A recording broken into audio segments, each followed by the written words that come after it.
Hello guys, welcome back to my channel. வீடியோக்குள்ளே போகிறதுக்கு முன்னாடி மறக்காம இந்த வீடியோக்கு ஒரு லைக் போட்டுருங்க. லாஸ்ட் பார்ட்டில் ஹீரோ கிட்ட உண்மையை சொல்கிறதுக்காக வீட்டை விட்டு தாண்டி போக முயற்சி பண்ணுறா. பட் இருந்தாலும் அப்பா கிட்ட இது வரைக்கும் அவள் பொய்யே சொன்னதில்லை. அதனால அப்பா கிட்ட உண்மையை சொல்லிட்டே நான் இங்கேருந்து போகிறேனே அப்படின்னு சொன்னால், இந்த நேரத்தில் நீ வீட்டை விட்டு போகிற விஷயம் அப்பாவுக்கு தெரிஞ்சிச்சு அப்படின்னா பெரிய பிரச்சனை ஆகிடும். அதுக்கப்புறம் அவர் ஒன்னையும் சும்மா விட மாட்டார், என்னையும் சும்மா விட மாட்டார். பேசாமல் கிளம்பி போக்கா, எல்லாத்தையும் நான் பார்த்துக்கிறேன் அப்படிங்கிற மாதிரி சொல்லிட்டு அக்காவையுமே அனுப்பிச்சி வச்சிடறா. அப்படியே வந்த வாச கேட்டை தாண்டறதுக்குள்ள காலு கீழே மாவு கிடக்கிறத பார்த்துடுறா. அதை எடுத்து பார்த்தா அதுக்குள்ளே மருந்து வேற இருக்கு. அப்படின்னா இங்கேருந்து தான் பாயலை தூக்கிறதுக்கு திட்டம் போட்டிருக்காங்களா அவங்க? அது தெரியாமல் கௌரி வேற இந்த மாவை சாப்பிட்ருக்கணும், அதனால தான் அதுக்கு இந்த மாதிரி ஒரு நிலைமை ஆகியிருக்கணும் அப்படிங்கிற மாதிரிலாம் சொல்லிட்டு இந்த உண்மையை போயிட்டு ஹீரோ கிட்ட சொல்லலான்னு சொல்லிட்டு போறா. ஆனால் அதுக்குள்ள அங்கே பசுமாடு கண்ணுக்குட்டியை காணவங்கவுமே ரொம்பவே கோவப்பட்டு சீறிக்கிட்டே இருக்கு. அம்மாவும் சமாதானப்படுத்துறாங்க. ஒரு அம்மாவும் வேதனை என்னன்னு எனக்கு புரியும், சீக்கிரமாவே பாயலை கண்டுபிடிச்சிடலாம் அப்படிங்கிற மாதிரிலாம் சொல்லிட்டு அப்பதான் நம்ம ஹீரோயினுமே வந்து ஆமா ஆண்டி சீக்கிரமா கண்டுபிடிச்சிடலாம் அப்படிங்கிற மாதிரி சொல்லிட்டு வந்து நின்னா அவளை பார்த்த உடனே ஹீரோக்கு பயங்கரமா கோருது. நீ எதுக்கு இங்கே வந்த, இருக்கிற பிரச்சனையை பெருசாக்கவா அப்படிங்கிற மாதிரி கேட்டா, நான் உனக்கு உதவி செய்யறதுக்காக தான் வந்திருக்கேன் அப்படின்னு சொல்றா. நீ இது வரைக்கும் பண்ண உதவியே போதும், மரியாதை இங்கேருந்து கிளம்பு அப்படிங்கிற மாதிரி சொல்லிட்டு அவன் பயங்கரமாக கோவத்தில் திட்டி விட்டுட்டு இருந்தா. ஃபர்ஸ்ட் இந்த ஃபோனை பாரு அப்படிங்கிற மாதிரி சொல்லிட்டு அந்த ஃபோனில் இருக்கிற வீடியோ ப்ளே பண்ணி காட்டுறா. அதில் வந்து கண்ணுக்குட்டி காணா போகலை, அதை திருடிட்டு தான் போயிருக்காங்க அப்படிங்கிற உண்மையை தெரிஞ்சுக்கிறான். அது மட்டும் இல்லாமல் அந்த மாவையுமே காட்டுறா. இந்த மாவுக்குள்ளே இந்த மருந்து இருந்துச்சு, இதை சாப்பிட்டதுனால தான் கௌரியோட நிலைமை மோசமாயிடுச்சு. அதுக்கப்புறம் அவங்களும் பாயலை தூக்கிட்டு போயிட்டாங்க அப்படிங்கிற மாதிரி சொன்னா. ஆனால் பாயலை எதுக்காக அவங்க இங்கிருந்து தூக்கிட்டு போகணும், இதனால அவங்களுக்கு என்ன லாபம் இருக்குது அப்படிங்கிற மாதிரி கேட்டா அப்பதான் அம்மா ஒரு விஷயத்தை நோட் பண்ணி சொல்கிறாங்க. அந்த வீடியோ ப்ளே ஆகிட்டு இருக்கும்போது பின்னாடி வந்து ஒரு போஸ்டர் அடிச்சிருக்கு. அந்த போஸ்டர்ல புஷ்கருங்கிற ஊர்ல சந்தை போடுறாங்க அப்படிங்கிற மாதிரி எழுதி இருக்கு. ஸோ இதை பார்த்த உடனே இவங்க புரிஞ்சுக்கிட்டாங்க, நம்ம பாயலை தூக்கிட்டு போயிட்டு புஷ்கர்ல விற்கிறதுக்காக தான் அவங்க இங்கிருந்து திருடிட்டு போயிருக்காங்க அப்படிங்கிற உண்மையுமே அம்மா சொல்றாங்க. அப்படின்னா நான் இப்போ உடனே கிளம்புறேன் புஷ்கருக்கு அப்படின்னு சொன்னா, நானும் வரேன் அப்படின்னு சொல்லிட்டு அவளும் கிளம்புறா. இல்லை நீ ஒன்றும் வர தேவையில்ல, நீ செஞ்ச உதவியே போதும் அப்படிங்கிற மாதிரி சொல்லிட்டு அவன் வர வேணான்னு தான் சொல்றான். இருந்தாலும் என்னால தானே பாயல் காணா போச்சு, அதனால நானும் உன் கூட வருவேன் அப்படிங்கிற மாதிரி சொல்லிடுறா. இந்த பக்கம் ஹீரோயினோட அப்பாவோ காலங்காத்திலே ஆஃபீஸ் போகிறதுக்கு ரெடி ஆகிட்டு இருக்காரு. அப்போ பொண்ணை பற்றி கேட்குறாரு. என் பொண்ணு எங்கே, குட் மார்னிங் சொல்ல அவள் எப்போதுமே என் ரூமுக்கு வந்துருவாளே, எங்கே அவள் ஆளை காணோம் அப்படின்னு கேட்டா, தெரியலங்க அவள் ரூமில் தூங்கிட்டு இருக்கான்னு நினைக்கிறேன் அப்படின்னு சொல்கிறாங்க. அப்படின்னா அவள் இன்னைக்கு விரதம் இருக்கணுமே, இருந்தாளா அப்படின்னு கேட்டால் விரதம்லாம் இருக்க தான் செஞ்சிருக்கா, அதுக்கப்புறமா தான் அவள் தூங்குறா போல அப்படிங்கிற மாதிரி சொன்னதும் சரி நான் போயிட்டு என் பொண்ணுக்கிட்ட குட் மார்னிங் சொல்லிக்கிறேன் அப்படிங்கிற மாதிரி சொல்லிட்டு அவர் பாட்டுக்கே ரூம் பக்கம் வந்துட்டு இருக்காரு. இதை தங்கச்சிக்காரையும் பார்த்துட்டு ஐயோ அப்பா வராரு, அவர் மட்டும் இங்கே வந்து பார்த்துட்டு அக்கா இல்லைன்னு தெரிஞ்சிச்சுன்னா எனக்கு ஒன்னே போட்டுருவாரு அப்படிங்கிற மாதிரி சொல்லிட்டு இவள் பயந்து போயிட்டு ரூமுக்குள்ள நின்றுட்டு இருக்கா. அவரும் வந்துட்டு இருக்கும் போது திடீர்னு அவருக்கு ஃபோன் கால் வந்துடுது உடனே வர சொல்லி. ஸோ அதனால அவரும் கிளம்பி போயிடுறாரு. அப்படி காரில் ஏறுறதுக்கு முன்னாடி மேலே பால்கனியில் இருந்துட்டு எப்போதுமே நம்ம ஹீரோயினி டாட்டா காமிச்சு அப்பாவை வழி அனுப்பி வைப்பா. அதே மாதிரி இன்னைக்கும் பால்கனியில் பொண்ணு நிற்கிறாளா அப்படின்னு சொல்லிட்டு பார்த்தா பொண்ணு அங்கே நிற்கல. சரி தூங்குறா போல அப்படின்னு சொல்லிட்டு அவரும் காரில் ஏறி கிளம்பி போயிடுறாரு. இந்த பக்கம் ஹீரோயினி ரெண்டு பேருமே பைக்கில் வந்து புஷ்கருங்கிற ஊருக்கு தான் போயிட்டு இருக்காங்க. அப்போ நம்ம ஹீரோயினி அவனோட சட்டையை பிடிச்சிட்டு வந்துட்டு இருக்கா. ஆனால் அவள் கையில் போட்டிருக்க வளையல் வந்து இவனோட முகத்தில் வந்து கிளார் அடிக்குது. உன்னோட வளையல் எனக்கு கிளார் அடிக்குது, என்னால் சரியாக வண்டி ஓட்ட முடியல அப்படிங்கிற மாதிரி சொன்னதும் இவ உடனே அந்த வளையல் கிளார் அடிக்கக்கூடாது அப்படின்னு சொல்லிட்டு தன்னோட ஷாலை வச்சு கவர் பண்ணிக்கிட்டு இப்போ உனக்கு ஓகேவா அப்படின்னு கேட்டா ஓகே அப்படிங்கிற மாதிரி சொல்லிட்டு அவனும் வண்டி ஓட்டிட்டு போயிட்டே இருக்கான். அதே சமயம் இந்த பக்கம் தங்கச்சிக்காரிக்கிட்ட வந்து அம்மா கேட்குறாங்க, எங்கடி வித்யாவை ஆளையே காணும், ரூம்ல தூங்குறான்னு நான் நினைச்சேன், ரூம்லயுமே ஆளையே காணுமே அப்படின்னு கேட்டா அம்மா அவளுக்கு ஏதோ ப்ராஜெக்ட் கொடுத்துருக்காங்களாம் காலேஜில், ஸோ அதை பண்ணுறதுக்காக தான் கவிதா வீட்டுக்கு போயிருக்கா, அதாவது அவளோட ஃப்ரெண்டு வீட்டுக்கு போயிருக்கா அப்படிங்கிற மாதிரி சொன்னதும் அம்மாவுக்கு சந்தேகம் வந்துடுது. இது வரைக்கும் பொண்ணு இந்த மாதிரி சொல்லாமல் கொள்ளாமல் எங்கேயுமே போனதில்லை. அப்படி இருக்கும்போது இன்னைக்கு மட்டும் எப்படி சொல்லாமல் கொள்ளாமல் இங்கே இருந்து போயிருப்பா, இவ ஏதாவது மறைக்கிறா போல அப்படிங்கிற மாதிரி சொல்லிட்டு இப்போ நீ மட்டும் விவிதா எங்கே போயிருக்காங்கிற உண்மையை என்கிட்ட சொல்லணும்னு வச்சுக்கேன், அதுக்கப்புறம் உன்னோட முடியை கட் பண்ணிடுவேன், சொல்லிடின்னு சொல்லிட்டு முடியை வச்சு பிளாக்மெயில் பண்ணதும் அவளும் உண்மையெல்லாம் சொல்லிடுறா. இந்த மாதிரி பூஜைக்காக கௌரியும் பாயலையும் வந்து இந்த வீட்டுக்கு அழைச்சிட்டு வந்தாங்கல்ல, அப்போ வந்து பாயலை யாரோ திருடிட்டு போயிட்டாங்க, அவங்க புஷ்கருக்கு போயிட்டு கண்ணுக்குட்டியை விற்க போறாங்க போல, ஸோ அதனால அதர்வா கூட புஷ்கருக்கு போயிருக்கா கண்ணுக்குட்டியை காப்பாற்ற அப்படிங்கிற மாதிரி சொன்னதும் இவங்களுக்கு பயங்கரமான ஷாக்கா இருக்கு. என்னடி சொல்ற, அதே ஊருக்கு தான் அப்பாவுமே போயிருக்காரு கெஸ்டா, அப்போ விவிதாவை அங்கே பார்த்துட்டாருன்னா பெரிய பிரச்சனை ஆடும் அப்படிங்கிற மாதிரி சொல்லிட்டு இவங்க ஒரு பக்கம் பயப்படுறாங்க.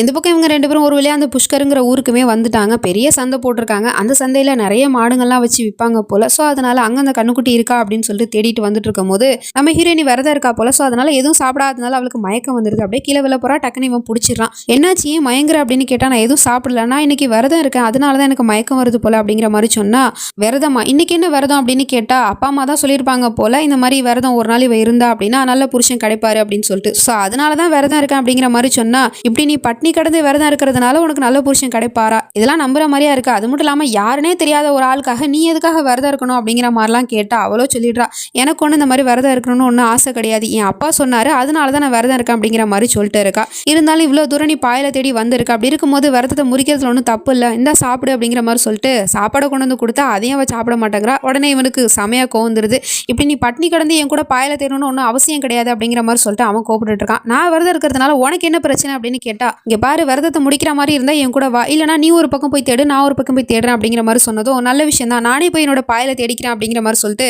அவ ஒரு பக்கம் இவன் ஒரு பக்கம்னு சொல்லிட்டு ஆளுக்கு ஒரு பக்கமாக பிரிஞ்சு போய் தேடிட்டு இருக்காங்க. அப்போ பார்த்தா ஒரு கூடாரத்துக்குள்ள கண்ணுக்குட்டியோட சத்தம் கேட்குது. உடனே நம்ம ஹீரோயினி உள்ளே போய் பார்க்குறா, அங்கே அந்த பாயல் தான் இருக்குது, கட்டி போட்டு வச்சிருக்காங்க. பாயல் நீ இங்கே தான் இருக்கே, உனக்கு எதுவும் ஆகலையே, நான் ரொம்ப பயந்துட்டேன் அப்படிங்கிற மாதிரிலாம் சொல்லிட்டு அங்கேருந்து அந்த பாயலை கூட்டிகிட்டு போகலான்னு பார்க்கும்போது அப்போ அந்த திருட்டு பொம்பளை வந்து எவ்வளோ தைரியம் இருந்தால் எங்கள் இடத்துக்கே வந்து இந்த கண்ணுக்குட்டியை தூக்கிட்டு போக பார்ப்பேன் அப்படின்னு கேட்டா, இது எங்களோட கண்ணுக்குட்டி, நீங்கள் தான் இந்த கண்ணுக்குட்டியை திருடிட்டு வந்திருக்கீங்க, வா போகலாம் பாயல் அப்படிங்கிற மாதிரி சொல்லிட்டு அழைச்சிட்டு போக போனா அப்போ அவளோட அடியாளுங்க நிறைய பேர் அங்கே வந்து நின்றுருக்கானுங்க. எல்லாம் ஒரே கும்பல் தான் போல. அவங்க வந்த உடனே இந்த பொம்பளை நம்ம ஹீரோனோட கழுத்தில் கத்தியை வச்சு மரியாதையை என் கூட வந்துரு, இல்லைனா உன்னை சாகடிச்சிருவேன் அப்படிங்கிற மாதிரி சொல்லிட்டு அவளை வாயை கட்டி கையை கட்டி அங்கிருந்து இழுத்துட்டு போயிட்டு இருக்காங்க தரன்னு. அது மட்டும் இல்லாமல் அங்கே இருக்கிற வண்டியில் அந்த கண்ணுக்குட்டியும் அவளையுமே ஒன்றா தான் உட்கார வச்சு மறைச்சு கூட்டிகிட்டு போக போகிறாங்க போல. அந்த வக்கையை கட்ட வச்சு மறைச்சிட்டு இருக்காங்க. அதனால நம்ம ஹீரோவும் அந்த பக்கமாக தான் நிற்கிறான். அவனை கூப்பிடவும் முடியல, அதுக்குள்ளே இங்கே மறைஞ்சிருது. பட் இருந்தாலும் அந்த கண்ணுக்குட்டி ஸ்மார்ட்டாக அந்த வைக்கல கீழே தள்ளி விட்டதும் அந்த சவுண்டை நம்ம ஹீரோக்கு கேட்டுருது. அவன் திரும்பி பார்க்கும்போது அங்கே வண்டியில் வந்து விவிதாவையும் கண்ணுக்குட்டியும் தூக்கிட்டு போகிறது தெரியுது. உடனே இவன் அங்கேருந்து விவிதா அப்படின்னு சொல்லிட்டு கத்திக்கிட்டே ஓடி வந்துட்டு இருக்கான். ஆனால் அதுக்குள்ளே அந்த வண்டி அங்கேருந்து போயிடுது. இவனும் புல்லட் எடுத்துட்டு ஃபாலோ பண்ணிகிட்டே போயிட்டு இருக்கான் பின்னாடி.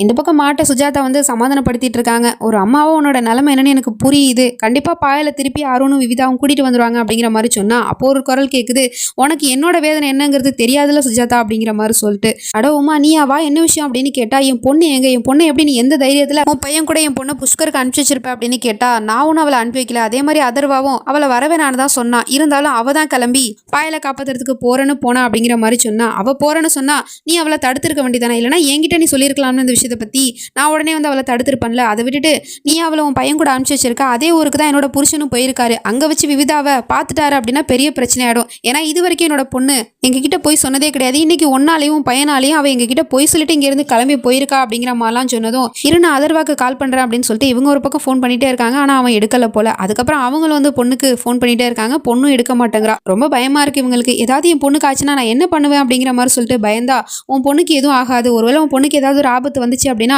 என் பையன் அவனோட உயிரை கொடுத்தாவது உன் பொண்ணை காப்பாற்றிடுவான் அப்படிங்கிற மாதிரிலாம் சொன்னா, நீ ஒரு பையனை பெற்றிருக்கல, அதனால தான் இவ்வளோ தைரியமாக நீ பேசிகிட்டு இருக்க, ஆனால் நான் ஒரு பொண்ணை பெற்றவ, இந்த மாதிரி நேரத்தில் என்னோட மனசு எவ்வளோ வேதனைப்படணும்னு உனக்கு தெரியுமா, என் பொண்ணுக்கு அங்கே ஏதாவது ஆச்சுன்னா என்ன பண்ணுறது, அது மட்டும் இல்லாமல் அதர்வா கூட அவள் போயிருக்கா, இந்த விஷயம் மட்டும் அவளோட அப்பாவுக்கு தெரிஞ்சிச்சு அப்படின்னா பெரிய பிரச்சனை ஆகிடும், ஏன்னா அவரும் அதே ஊருக்கு தான் போயிருக்காரு, ரெண்டு பேரும் சேர்த்து வச்சு மட்டும் பார்த்தாருன்னா அவ்வளோதான் அப்படிங்கிற மாதிரிலாம் சொல்லிட்டு இவங்க ரெண்டு பேரும் இங்கே பதட்டமாக இருக்கிறாங்க. ஏன்னா அவங்க ரெண்டு பேருமே ஃபோனை வேற அட்டன் பண்ண மாட்டாங்க. இங்கே நம்ம ஹீரோயினி அந்த கண்ணுக்குட்டியை வந்து வண்டியில் வச்சு கூட்டிகிட்டு போயிட்டு இருக்காங்க. பின்னாடியே நம்ம ஹீரோவும் வந்துட்டு ஃபாலோ பண்ணிட்டே வந்துட்டு இருக்கான், விவிதா விவிதான்னு சொல்லிட்டு கத்திக்கிட்டு. அதே சமயம் இந்த பொம்பளை கிட்ட புருஷங்காரனும் கேட்குறான், இந்த பொண்ணை எதுக்காக தூக்கிட்டு வந்தேன், இந்த பொண்ணை வச்சு என்ன பண்ணுறது அப்படின்னு கேட்டா, கண்ணுக்குட்டி எப்படி விலைக்கு வாங்கிக்கிறாங்களோ அதே மாதிரி இந்த மாதிரி சரக்குகளையும் நிறைய பேர் வாங்குறதுக்கு ரெடியாக தான் இருப்பாங்க, அது மாதிரி ஏதாவது ஒரு ஆள்கிட்ட இவளை வித்துற வேண்டியதான் அப்படிங்கிற மாதிரிலாம் சொல்லிட்டு பேசிட்டு இருக்காங்க. அதே சமயம் அந்த பக்கம் அவள் கை கட்டு வாய்க்கட்டெல்லாம் அவுத்துட்டா போல. அவங்க நின்றுட்டு அதர்வான்னு சொல்லிட்டு கத்திட்டு இருக்கா. அந்த சவுண்ட் இந்த பொம்பளைக்கு கேட்ட உடனே ஓடுற லாரியில் அப்படியே ஏறி பின்னாடி பக்கமாக வந்துட்டு வந்த உடனே அவன் அங்கேருந்து நம்ம ஹீரோயினை பிடிச்சி உதஞ்சிடுறா. அவள் அப்படியே கீழே போயிட்டு விழ போறா, ஜஸ்ட் மிஸ். பட் கீழே விழுகல, அதுக்குள்ள அங்கே இருக்கிற கம்பியை பிடிச்சிடுறா. ஆனால் அவ்வளோ உனக்கு உயிர் மேலே ஆசை இருந்துச்சுன்னா மரியாதை இங்கேருந்து கிளம்படி, கையை விடுறி அப்படிங்கிற மாதிரி சொல்லிட்டு அவளோட கையிலே போட்டு உதவுதன்னு உதைக்கிறா, கம்பாலெல்லாம் போட்டு அடிக்கிறா. அப்பவும் நம்ம ஹீரோயினி என்னோட பாயலை காப்பாற்றாம நான் இங்கேருந்து போக மாட்டேன், நீ என்ன பண்ணாலும் சரி அப்படிங்கிற மாதிரி சொல்லிட்டு டைட்டாக அதை பிடிச்சிக்கிறா. அவ்வளோ வந்துட்டு மிதிக்கவும் நம்ம ஹீரோக்கு பயங்கரமாக கோந்துருது. விவிதா அப்படிங்கிற மாதிரி சொல்லிட்டு கத்திட்டு இருக்கான். அதுக்கப்புறம் நம்ம ஹீரோயினி அந்த பொம்பளையை பிடிச்சி தள்ளி விட்டுட்டு மேலே வண்டிக்குமே வந்துடுறா. நம்ம ஹீரோவும் பைக்கை ஓட்டிட்டு வந்தவன் அவனும் பைக்கை தூக்கி போட்டு அந்த வண்டியிலுமே ஏறிடுறான். ஜஸ்ட் மிஸ் நம்ம ஹீரோயினி கீழே விழ போயிருப்பா, டக்குன்னு இவன் பிடிச்சிடறான். அதுக்கப்புறம் ஒரு இடத்துல வண்டியை நிப்பாட்டினதும் அங்கே நிறைய அடியால் வந்துட்டாங்க. எல்லாமே இவளோட ஆள் தான் போல. எல்லாருமே வந்துட்டு நம்ம ஹீரோவை அடிக்க, பதிலுக்கு அவனும் அடிக்க, ஒரு கட்டத்துக்கு மேலே ஹீரோவோட தலையில அடிபட்டுருது, ரத்தமாக வர கொட்டிக்கிட்டே இருக்கு. அப்போ 2-3 பேர் சேர்ந்து அவனை அமைக்கி பிடிச்சிக்கிட்டாங்க. அதே சமயம் இந்த பக்கம் நம்ம ஹீரோனோட கழுத்தை பிடிச்சி அந்த பொம்பளை நெரிச்சிக்கிட்டே இருக்கா. அடுத்த செகண்டே அவங்க எல்லாரையும் தள்ளி விட்டுட்டு அங்கேருந்து ஓடி வந்துட்டு இருக்கான் ஹீரோயினியை காப்பாற்றுறதுக்காக. அவன் அப்படி ஓடி வரதை பார்த்துட்டு அந்த பொம்பளையுமே பயந்துட்டு விட்டுறா. நம்ம ஹீரோயினை ஒரு வழியாக காப்பாற்றிட்டான். அவளும் அங்கேருந்து ஓடி வந்து நம்ம ஹீரோ வந்துட்டு கட்டி பிடிச்சிக்கிறா. பட் எதுக்காக அப்படின்னு பார்த்தா பின்னாடி அந்த பொம்பளை கத்தியால் குத்த வந்திருப்பா போல. அந்த கத்தியை பிடிக்கிறதுக்காக தான் அவன் கட்டி பிடிச்சிருக்கான்னு நினைக்கிறேன். அதே மாதிரி அவங்க 2 பேரும் சேர்ந்து அந்த பொம்பளையை கீழே தள்ளி விட்டுறாங்க. அவளும் போய் கீழே விழுந்துடுறா. அதுக்கப்புறம் அந்த சண்டையை வந்து வேடிக்கை பார்த்துட்டு இருப்பாங்க நிறைய மக்கள். அதில் யாரோ வந்து போலீஸ்க்கு கால் பண்ணியிருப்பாங்க போல. போலீஸும் வந்து அந்த கும்பல்லாம் வந்துட்டு அரெஸ்ட் பண்ணிட்டு கூட்டிகிட்டு போயிடுறாங்க. வண்டியில் இருக்கிற கண்ணுக்குட்டியுமே இறக்கி கீழே விட்டுட்டு போயிடுறாங்க. அதே சமயம் நம்ம ஹீரோயினி விரதத்தில் தானே இருக்கா. ஸோ அதனால அவள் திரும்பவும் மயங்கிட்டா. மயங்கின அவளை தூக்கிட்டு போயிட்டு ஒரு இடத்துல உட்கார வச்சுட்டு எழுப்பி விட்டுட்டு இருக்கான். விவிதா எந்திரின்னு சொல்லிட்டு. ஆனா அவ கண்ணு முழிக்கவே மாட்டேங்கிறா. நீ இவ்வளோ தூரம் போராடி பாயலை காப்பாத்திட்ட, இப்போ என்னடானா கண்ணு மூடிட்டு படுத்திருக்க, ப்ளீஸ் எந்திரி அப்படிங்கிற மாதிரி சொன்னதும் அதுக்கப்புறம் அவளும் முகத்துல தண்ணி தொளிக்கவும் எழுந்திரிச்சிட்டா. அப்புறம் நீ வா விரதத்தை முடிச்சே ஆகணும் அப்படிங்கிற மாதிரி சொல்லிட்டு அவளை அப்படியே வலுக்கட்டாயமா தூக்கிட்டு அங்கேருந்து போயிட்டு கோயிலில் இறக்கி விட்டுறான். பட் விரதம் முடிக்கிறது ஒன்றும் சும்மா இல்லை, அதுக்குன்னு தண்ணி பூக்கள்லாம் தேவைப்படும் அப்படிங்கிற மாதிரி சொன்னதும் இவனு அங்கேருந்து போயிட்டு மண்பானையில் தண்ணி கொண்டு வந்து வைக்கிறான். அப்புறம் அங்கே இருக்கிற பூவெல்லாம் கொஞ்சம் கொஞ்சம் பறிச்சுட்டு வந்து கொடுத்துட்டு இருக்கான். இப்போ உன்னோட விரதத்தை முடி அப்படிங்கிற மாதிரி சொன்னதும் இவளும் அதுக்கப்புறம் அந்த சாமிக்கு தண்ணியால் அபிஷேகம் பண்ணிட்டு பூஜையுமே ஒரு வழியாக முடிச்சிட்டா. சரி இந்தா இதை சாப்பிடு அப்படின்னு சொல்லிட்டு சாப்பாடு வேற ஏதோ வாங்கிட்டு வந்திருப்பான் போல, அதையுமே கொடுத்து ஒரு வழியாக விரதத்தையுமே முடிக்க வச்சிட்டான். அதே சமயம் இந்த பக்கம் இவங்க ரெண்டு பேரும் இங்கே பரபரப்பாக இருக்காங்க. ஹீரோயினோட அம்மா வந்து இந்த விஷயத்தை எப்படியாவது அப்பா கிட்ட சொல்லி தான் ஆகணும், இதுக்கப்புறமும் நம்ம இதை மறைச்சோம்னா பெரிய பிரச்சனையாடும் அப்படிங்கிற மாதிரி சொல்லிட்டு அப்பாவுக்கு கால் பண்ண போறாங்க.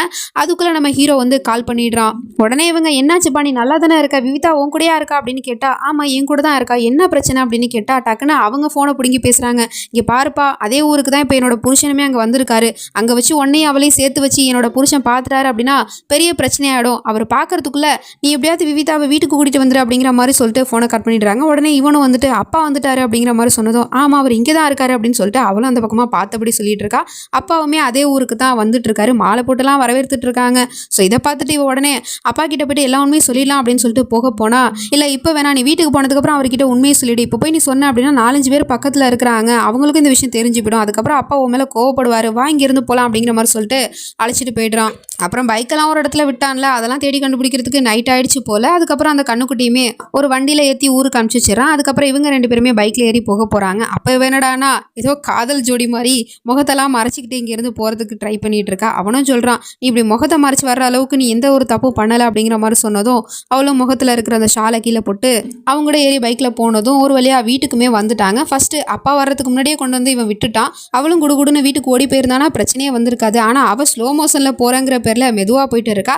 அப்போ தான் அப்பாவுமே வராங்க. அவர் வந்து பார்க்கும்போது இவன் வாசலில் நிற்கிறதும் நம்ம ஹீரோயினி வெளியிலேருந்து உள்ளே போகிறதும் பார்க்கும்போது அவருக்கு சந்தேகம் வந்துடுது. உடனே பொண்ணிக்கிட்ட நீ எங்கே போயிட்டு வர அப்படின்னு கேட்டால் அவள் வாயை திறக்க மாட்டேங்கிறா. அது வந்துப்பா அது வந்து அப்படிங்கிற மாதிரி சொல்லிட்டு இருக்கா. உங்ககிட்ட தான் பேசிகிட்டு இருக்கா, நீ எங்கே போயிட்டு வர உண்மையை சொல்லு அப்படிங்கிற மாதிரி சொல்லிட்டு அவளோட ஷோல்டரை பிடிச்சி உலுக்கிக்கிட்டு கேட்டுட்டு இருக்காரு. அப்போ இதெல்லாம் பார்த்துட்டு நம்ம ஹீரோக்கு பயங்கரமாக கோந்துருது. அவங்க இருந்து போயிட்டு அப்பாவுக்கும் பொண்ணுக்கும் நடுவில் போய் நின்றுட்டு இருக்கான், நான் பதில் சொல்கிறேன் அப்படிங்கிற மாதிரி சொல்லிட்டு. ஸோ இப்படி ஒருத்தவன் நமக்கும் பொண்ணுக்கும் நடுவில் வந்திருக்கானே யார் இவன் அப்படிங்கிற மாதிரி சொல்லிட்டு பார்த்துட்டு இருக்காரு. இதுக்கப்புறம் நடக்க போகுது அப்படிங்கிறதுலாம் நம்ம நெக்ஸ்ட் பார்ட்டில் தான் பார்த்து தெரிஞ்சுக்கணும். அது வரைக்கும் பை ஃப்ரெண்ட்ஸ்.